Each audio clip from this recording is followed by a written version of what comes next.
Tractor आज मी स्वतःच्या शेतामध्ये आहे आणि एक 8 ते 10 दिवसामध्ये आज नवीन वर्षाचं 2026 पासून 1 तारखेपासून कांद्याची ही काढणी आमची चालू करणार आहे। आज जवळजवळ 10 ते 12 एकर स्वतःचा कांदा आहे। सगळा कांदा काढा आलेला आहे आणि ज्यावेळेस कांदा लावला त्यावेळेस इतकी ढगपुटी झाली होती, एवढे काय पाऊस निघालता पण एकही कांद्याचं रोप गेलेलं नाही। हे पहा आज टोटल मी जैविकवरती कांदा आणलाय। लोक म्हणतात केमिकल टाकल्याशिवाय पर्याय नाही, पण आज 2, 2.5, 3 वर्षापासून मी जैविक कांदा करतोय आणि 100% हे पहा कांदा आज शेवटपर्यंत कांदा काढायची वेळ आली तरी लोक पात खायला घेऊन जातात आणि ज्यांनी रासायनिकचा वापर केला आहे टोटल कांदे गावात खराबलेले आहेत।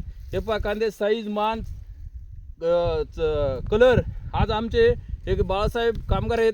आज मला सांगा बाळासाहेब असा कांदा आहे का कोणाचा? नाही हा टोटल जैविक वरती आज मी गहू पण पेरलेला आहे, टोटल जैविक वरती लिंबूची झाड आहे, टोटल जैविक वरती। कारण मित्रांनो आज केमिकल खाऊन इतका जबरदस्त कॅन्सर सारखे आजार झालेले आहेत आणि या कांद्याचं आयुष्य पण लोकांचे 3, 3.5, 4 महिने लागतात। आमचा 15 ते 20 दिवस आधीच कांदा आलेला आहे काढायला।